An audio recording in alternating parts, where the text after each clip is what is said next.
Good morning friends, कैसे हैं आप सभी।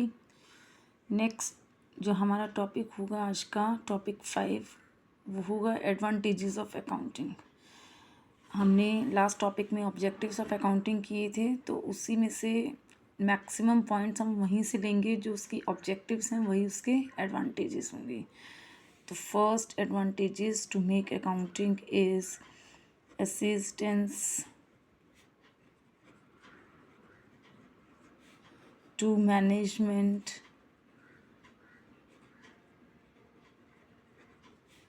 in decision making. It means accounting helps management to take decision। जैसे हमने लास्ट वीडियो में मशीनरी या एक प्रोजेक्ट अगर एक बिज़नेस लेना चाहते हैं, मैनेजमेंट लेना चाहती है, तो अगर उसे फाइनेंशियल पोजीशन ऑफ बिज़नेस पता होगी तो वो इजीली जो है अपने अकाउंट्स में से प्रॉफिट एंड लॉस में से प्रॉफिट में से अपने जो है बिज़नेस के लिए वो कोई भी सामान ले सकती है। Second is determining profit and loss of the business. That is, with the help of accounting, business easily determine the profit and loss which it earned in the business. उसे easily पता लग जाएगा कि उसके business में उसे profit हो रहा है या loss हो रहा है। Next is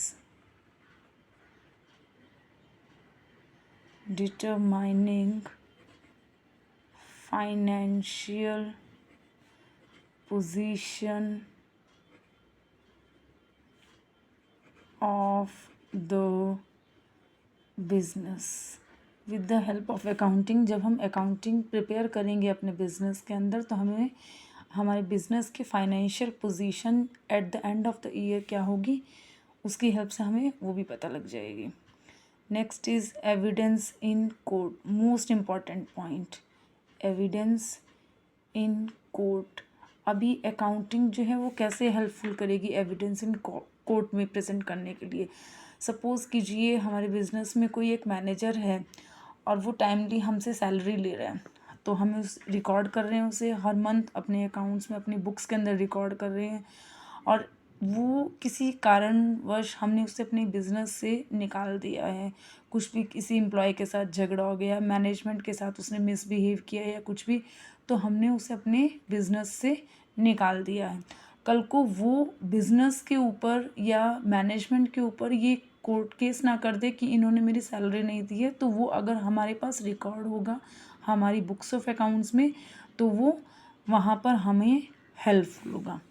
Number 5th is facilitates loan from bank, loans from bank.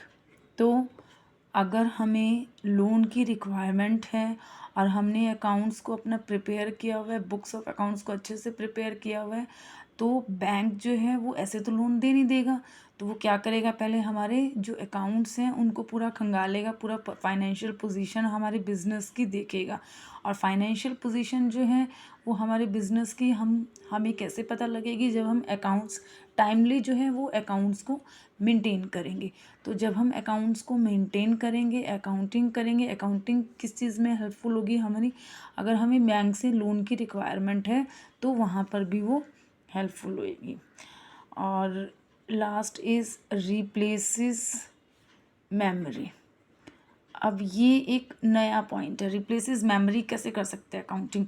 देखिए अकाउंटिंग में बहुत सारी ट्रांजैक्शंस होगी, पहले हम उन ट्रांजैक्शंस को आइडेंटिफाई करते हैं कि इसमें से मॉनेटरी टर्म में कौन सी ट्रांजैक्शन है। जैसे दो तरह की ट्रांजैक्शन हो गई, एक तो हो गया कि हमने अपने पर्सनल यूज़ के लिए कुछ भी बिज़नेस से पैसे निकाले हैं, और दूसरा हो गया हमने बिज़नेस पर्पस के लिए रॉ मटेरियल या कोई भी प्रोडक्ट खरीदा है।